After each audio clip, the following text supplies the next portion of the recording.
Thank you so much for being here today. Thanks, Joe. Thanks a lot for this platform. And I'd like to give a big thanks to the students here. Thanks so much. Thank you. Thanks, Ben, Alex, and Liz. Okay, so the topic. I like the template, Waldorf College. I liked it. So the PTA factor, and I'm sorry, it should start with something very business, okay? It's very business. I'm saying that once again. Okay, so the PTA factor is, the preferential trade agreement.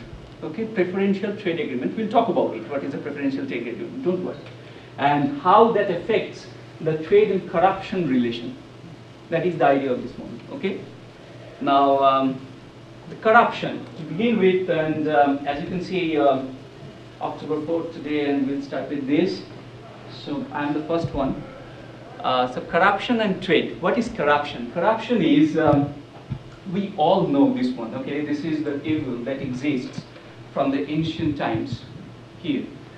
In all the societies, if you just go back and read all the ancient texts, if there is something to deal with anything in economics, corruption is always there, okay?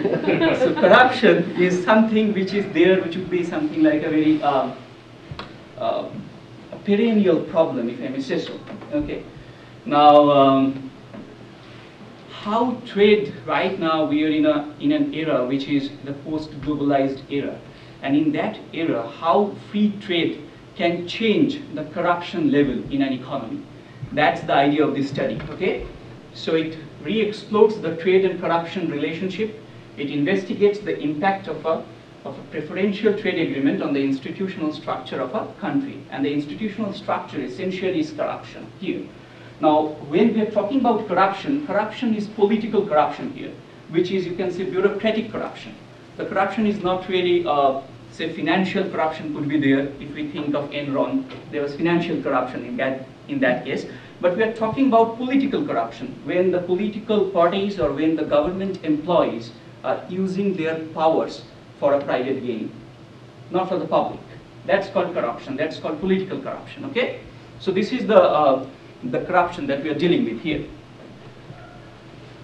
Now, corruption hampers overall growth and development. There are studies that can